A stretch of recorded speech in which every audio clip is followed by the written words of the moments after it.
السلام علیکم ناظرین، سلامتی ہو آپ پر جہاں بھی آپ ہوں۔ کیلنڈر پر آج تاریخ ہے 24 ذوالقعدہ، انگریزی تاریخ 25 جون ہے۔ اپنے میزبان راہی حجازی سے عالمی خبریں سنیے۔ ناسا میں نام بنانے والی مسلمان سائنسدان۔ مصر سے تعلق رکھنے والی مسلمان امریکی سائنسدان تہامی عامر خلائی ادارے ناسا میں پروگرام ایگزیکٹو ہیں۔ اس وقت وہ زمین پر موجود پانی کے ذخائر ناپنے کے ایک بین الاقوامی منصوبے کی قیادت کرنے والوں میں شامل ہیں۔ ایک تارک وطن، ایک ماں اور ایک حجاب پہننے والی عورت نے ناسا میں کیسے نام کمایا؟ اس سوال کے جواب میں تہانی عامر نے کہا کہ میرے والد رفعت ایوب تھے، وہی میری ریڑھ کی ہڈی بنے اور انہوں نے مجھے اعتماد دیا۔ انہوں نے مجھے ہمارے مذہب کی اقدار کی حدود میں رہ کر ہر وہ کام کرنے کی ترغیب دی جو میں چاہتی تھی۔ اس سوال کے جواب میں کہ کیا آپ کا ایمان آپ کے کیریئر کو متاثر کرتا ہے، تہانی عامر کا کہنا تھا کہ میرا ایمان نہ صرف میرے کیریئر پر اثر انداز ہوتا ہے بلکہ میری پوری زندگی کے ڈھانچے کو بھی متاثر کرتا ہے۔ میں اپنے ایمان کی رہنمائی سے جیتی ہوں۔ ایمان آپ کو ایک ڈھانچہ دیتا ہے، یہ آپ کو تحریک دیتا ہے اور یہ آپ کو ایک مقصد دیتا ہے۔ میرے لیے ایمان اور کیریئر کے درمیان کوئی تنازع نہیں ہے، کیونکہ اگر آپ کو یقین ہے تو آپ کا کیریئر خود بخود بہتر ہونے والا ہے۔ ایمان آپ کو ہر چیز میں اپنی پوری کوشش کرنے کی ترغیب دیتا ہے۔ کچھ لوگ یہ سمجھتے ہیں کہ ایمان اور سائنس میں تضاد ہے۔ آپ اس قسم کی سوچ کو کیا کہتے ہیں؟ تہانی عامر نے جواب دیتے ہوئے کہا کہ سائنسی دریافتوں کی تصدیق ایمان سے ہوتی ہے۔ میں جتنا زیادہ علم سائنسی معنوں میں حاصل کرتی ہوں، یہ صرف اس چیز کو تقویت دیتا ہے جسے میں پہلے سے ہی روحانی معنی میں جانتی ہوں۔ کیا آپ کو کسی قسم کے تعصبات کا سامنا کرنا پڑا؟ کچھ ممالک میں جیسے فرانس میں کام کے دوران حجاب یا سر پر اسکارف پہننا قانوناً منع ہے۔ اس سوال کے جواب میں تہانی عامر نے کہا کہ بدقسمتی سے ایسا ہوتا ہے اور میرے خیال میں اس میں سے بہت کچھ بیداری اور سمجھ کی کمی کی وجہ سے ہوتا ہے۔ مثال کے طور پر 11 ستمبر نے ہم سب کو متاثر کیا تھا۔ سائنس کو خواتین کے لیے مزید پرکشش بنانے اور مزید خواتین کو اس میدان میں لانے کے لیے کن چیزوں کی ضرورت ہے؟ تہانی عامر نے جواب دیا کہ لڑکیوں اور خواتین کی حوصلہ افزائی کریں، ان کی دلچسپیوں کی حمایت کریں، ان کی مہارتوں کو فروغ دینے میں مدد کریں۔ مسلم ممالک کے لیے خاص طور پر میں یہ بتانے کی کوشش کرتی ہوں کہ اسلام میں کبھی یہ نہیں کہا گیا کہ عورتیں کام نہیں کرتی۔ نبی کریم صلی اللہ تعالی علیہ وسلم ایک عورت کے لیے کام کرتے تھے، یعنی اپنی بیوی حضرت خدیجہ کے لیے۔ وہ ایک کاروباری خاتون تھیں، تو ہمیں یہ خیال کہاں سے آیا کہ خواتین کو کام نہیں کرنا چاہیے؟ میں اس بات پر زور دینے کی کوشش کرتی ہوں کہ مذہب اور ثقافت میں فرق ہے۔ تکمیلی تلبینہ، طاقت، صحت اور شفا کے لیے سنت اور طب نبوی کا بہترین نسخہ۔ ابھی آرڈر کریں، کم پیسے میں ہمارے ساتھ بزنس شروع کریں۔ بھارت بھر سے ڈسٹریبیوٹر اور ہول سیلر بننے کے لیے ابھی کال کریں 9579591975۔ تکمیلی food products private limited, Malegaon, India. طالبان کا زلزلہ زدہ افغانستان کی مدد کرنے پر دنیا سے اظہار تشکر۔ طالبان کی حکومت نے پاکستان، متحدہ عرب امارات، بھارت اور دیگر ممالک اور ان کی امدادی تنظیموں کا حالیہ مہلک زلزلے سے متاثرہ افغان کے لوگوں کی مدد کرنے پر شکریہ ادا کیا ہے۔ طالبان کے وزیر داخلہ سراج الدین حقانی نے کہا کہ زلزلے، سمندری طوفان، سیلاب اور دیگر قدرتی آفات اللہ کی طرف سے امتحان ہیں۔ ہم بھی ماضی کی دیگر مشکلات کی طرح اس آزمائش کو برداشت کر رہے ہیں۔ انہوں نے مزید کہا کہ ہم صبر سے کام لیتے ہیں اور اپنے لوگوں کے ساتھ کھڑے ہیں۔ ہم ان لوگوں کو ہمیشہ یاد رکھیں گے جنہوں نے مشکل وقت میں ہماری مدد کی۔ سراج الدین حقانی نے انسانی حقوق کی تنظیموں کا بھی شکریہ ادا کرتے ہوئے کہا کہ ہم ایسی مضبوط دنیا کے لیے دعا کرتے ہیں جس میں تمام لوگ راحت اور وقار کے ساتھ زندگی بسر کریں۔ ادھر ایک دوسری خبر میں بھارت نے ایک بار پھر افغانستان میں اپنی سفارتی موجودگی کے لیے ماہرین کی ایک ٹیم کابل بھیج دی ہے۔ اس ٹیم نے گزشتہ برس بند ہونے والا بھارت کا سفارت خانہ ایک بار پھر فعال کر دیا ہے۔ خبر رساں ادارے ایسوسی ایٹڈ پریس کے مطابق بھارت کے ماہرین کی ٹیم ایئر فورس کے طیارے میں کابل پہنچی تھی۔ اس طیارے میں افغانستان میں آنے والے حالیہ زلزلے سے متاثرہ افراد کے لیے امداد بھی تھی۔ بھارت کی جانب سے انسانی ہمدردی کی بنیاد پر کابل پہنچنے والی امداد کسی بھی ملک کی زلزلے کے بعد افغانستان کو پہلی براہ راست امداد قرار دی جا رہی ہے۔ AP کے مطابق نئی دہلی سے فوجی طیارے کے ذریعے 13 ٹن ادویات، 5 لاکھ کورونا ویکسین اور سردی سے بچنے کے لیے کپڑوں سمیت دیگر اشیاء افغانستان بھیجی گئی ہیں۔ اس کے علاوہ گندم بھی بھیجی گئی ہے۔ نئی دہلی نے کابل بھیجی گئی ٹیم میں شامل ٹیکنیکل ماہرین کے نام جاری نہیں کیے اور نہ ہی یہ وضاحت کی ہے کہ بھارت کی ٹیم میں کتنے افراد شامل ہیں۔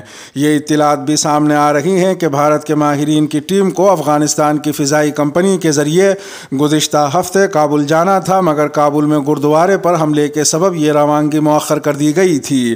اس حملے کی ذمہ داری شدت پسند تنظیم داعش نے قبول کی تھی۔ بھارت سے آنے والی رپورٹس کے مطابق طالبان نے یہ اشارے بھی دیے ہیں کہ بھارت کی افغانستان میں سفارتی موجودگی کو خوش آمدید کہا جائے گا۔ اب قربانی اور گوشت کی تقسیم بھی اسمارٹ ایپ کے ذریعے ممکن۔ متحدہ عرب امارات میں حکام نے عید الاضحیٰ کے موقع پر لوگوں کو گھر بیٹھے قربانی کی ذمہ داریوں سے عہدہ برآ ہونے کے لیے ایپ تیار کرائی ہے۔ ایپ کا بنیادی مقصد کورونا کی نئی لہر کے پھیلاؤ کو روکنا ہے۔ رواں سال عید الاضحیٰ کے موقع پر ہجوم کا حصہ بننے سے عوام کو بچانے کے لیے دبئی کے حکام عوام پر زور دے رہے ہیں کہ وہ قربانی کی ذمہ داریوں کے لیے اسمارٹ ایپ کا استعمال کریں۔ اسی ایپ کے ذریعے پسند کے جانور کی خریداری سے لے کر ذبح کرنے تک اور بعد ازاں گوشت کی تقسیم تک کے سب مراحل ممکن ہو جائیں گے۔ خصوصی طور پر تیار کی گئی ایپ کے ذریعے امارات کا کوئی رہائشی مذبح کو آرڈر کر سکتا ہے کہ اس کے جانور کی قربانی کر کے گوشت کی 3 حصوں میں تقسیم کر دی جائے۔ العربیہ.net کے مطابق دبئی میں صحت عامہ کے ڈائریکٹر علی الحامدی نے اس ایپ کے بارے میں بتایا کہ 1 سے 2 گھنٹوں کے دوران قربانی کے گوشت کی تقسیم تک ممکن ہو جائے گی اور لوگوں کا وقت بھی بچے گا۔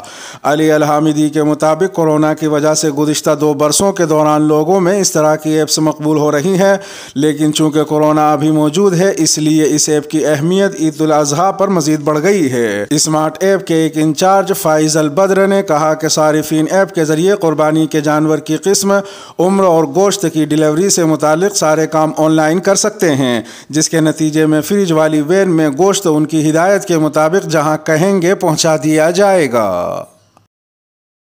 امریکہ کی سپریم کورٹ نے تاریخی فیصلے میں اسقاط حمل کے حق کو ختم کر دیا۔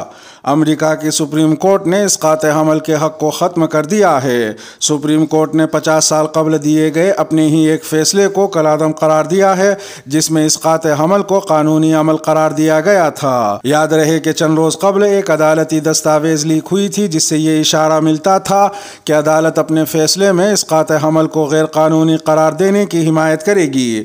سپریم کورٹ کا یہ فیصلہ امریکہ میں اسقاط حمل کے موجودہ قوانین کو تبدیل کر دے گا اور اب مختلف ریاستیں انفرادی سطح پر اسقاط حمل کے طریقہ کار پر پابندی لگانے کے قابل ہو جائیں گی۔ 13 ریاستیں پہلے ہی ایسے قوانین پاس کر چکی ہیں جو سپریم کورٹ کے فیصلے کے بعد اسقاط حمل کو غیر قانونی قرار دے دیں گی۔ غالب امکان ہے کہ بہت سی دوسری ریاستیں اس ضمن میں نئی پابندیاں تیزی سے عائد کریں گی۔ اسقاط حمل کی سہولت فراہم کرنے والی تنظیم کی تحقیق کے مطابق مجموعی طور پر بچہ پیدا کرنے کی صلاحیت رکھنے والی تقریباً 3 کروڑ 60 لاکھ خواتین کے لیے اسقاط حمل کے ذرائع تک رسائی منقطع ہونے کی توقع ہے۔ 25 روز تک عازمین حج کے علاوہ کوئی عمرہ ادا نہیں کر سکے گا۔ سعودی وزارت حج و عمرہ کا کہنا ہے کہ 25 روز تک عازمین حج کے علاوہ کسی کو بھی عمرہ ادائیگی کی اجازت نہیں ہوگی۔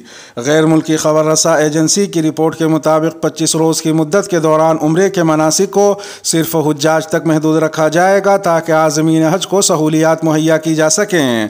دوسری جانب مسجد حرام میں معاون جنرل ڈاکٹر سعد ابن محمد نے موجودہ حج سیزن کی اہم تیاریوں کو حتمی شکل دینے کا اعلان کیا ہے۔ وزارت حج نے اشارہ دیا کہ عمرے کی ادائیگی کے لیے ریزرویشن دوبارہ اعتمرنا ایپ کے ذریعے 20 ذی الحجہ سن 1443 بروز منگل سے ممکن ہوگی۔ قبل ازیں انڈیا، پاکستان، بنگلہ دیش کے عازمین حج کے علاوہ دیگر ممالک کے حجاج کرام مناسک حج کی ادائیگی کے لیے سعودی عرب پہنچ رہے ہیں۔ گزشتہ دنوں سعودی حکومت نے غلاف کعبہ کو، جسے کسوہ کہا جاتا ہے، زمین سے 3 میٹر اوپر اٹھا دیا تھا۔ غلاف کعبہ اٹھانے کے بعد خانہ کعبہ کے گرد احرام کی علامت کے طور پر سفید کپڑا لپیٹ دیا گیا ہے۔ خانہ کعبہ کے گرد سفید کپڑا ڈھانپ کر علامتی طور پر حج سیزن کے آغاز کا اعلان بھی کیا جاتا ہے۔ مسلم لیگ قاف میں پھوٹ، چودھری شجاعت کے بھائی کا نئی جماعت بنانے کا اعلان۔ مسلم لیگ قاف کے سربراہ چودھری شجاعت حسین کے بھائی چودھری وجاہت حسین نے نئی جماعت بنانے کا اعلان کر دیا ہے۔ گجرات میں پریس کانفرنس کرتے ہوئے چودھری وجاہت حسین کا کہنا تھا کہ عمران خان سے اپنا وعدہ پورا کریں گے۔ سالک حسین کا گجرات کی سیاست سے کبھی کوئی تعلق نہیں رہا۔ ان کا کہنا تھا کہ جو مخالفین ہمارے حلقوں ضلعوں میں ہمیں نہیں ہرا سکے وہ ہمارے گھر میں دراڑیں ڈال رہے ہیں۔ ادھر ایک دوسری خبر میں کالعدم شدت پسند تنظیم تحریک طالبان پاکستان یعنی TTP نے وفاقی وزیر داخلہ رانا ثناء اللہ کے اس بیان پر افسوس کا اظہار کیا ہے جس میں انہوں نے طالبان کے ساتھ مذاکرات کا معاملہ پارلیمان میں لانے کا اعلان کیا تھا۔ TTP نے مذاکرات کے تعطل یا خاتمے پر پاکستان میں پرتشدد کارروائیاں دوبارہ شروع کرنے کی دھمکی بھی دی ہے۔ پاکستان کی حکومت یا فوج کی جانب سے TTP کے اس بیان پر کسی قسم کا رد عمل سامنے نہیں آیا ہے۔ ایک تیسری خبر میں اقوام متحدہ نے کہا ہے کہ الجزیرہ سے تعلق رکھنے والی فلسطینی صحافی شیری ابو عاقلہ کی موت اسرائیلی فوج کی گولی سے ہوئی۔ ترجمان اقوام متحدہ ہیومن رائٹس کا کہنا ہے کہ اب تک ہونے والی تحقیقات کے مطابق اسرائیلی فورسز کی طرف سے کی جانے والی فائرنگ کی زد میں آ کر ابو عاقلہ جاں بحق جبکہ ان کا ساتھی رپورٹر زخمی ہوا۔ تحقیقات میں یہ بھی کہا گیا ہے کہ حالیہ فلسطینی مظاہروں میں ایسا کوئی واقعہ رپورٹ نہیں ہوا جس میں صحافیوں کو نقصان پہنچانے کی کوشش کی گئی ہو۔ ادھر ایک چوتھی خبر میں ایمیزون الیکسا فوت شدہ اہل خانہ کی آواز میں بات کر سکے گا۔ الیکسا سے وابستہ سینئر سائنسدان نے کہا کہ اس کا مقصد الیکسا کو انسانوں کے مزید قریب کرنا ہے تاکہ لوگ اسے ایک نئے احساس کے ساتھ قبول کر سکیں۔ انہوں نے مزید کہا کہ حالیہ کووڈ وبا کے تناظر میں لاکھوں کروڑوں افراد دنیا سے رخصت ہوئے ہیں۔ اگرچہ مصنوعی ذہانت اس دکھ کا ازالہ نہیں کر سکتی لیکن مرنے والوں کو ان کی یادوں میں زندہ ضرور رکھ سکتی ہے۔ اس کے ساتھ ہی ویڈیو کا اختتام ہوا۔ چینل پر تازہ اپلوڈ کی جانے والی ویڈیو آپ کی اسکرین پر نمودار ہو رہی ہوں گی۔ یہ ویڈیو آپ کی نظر سے اگر نہ گزری ہوں تو ان کو بھی ملاحظہ فرما سکتے ہیں۔ اپنے میزبان راہی حجازی کو اب دیجیے اجازت۔ سلامتی ہو آپ پر جہاں بھی آپ ہوں۔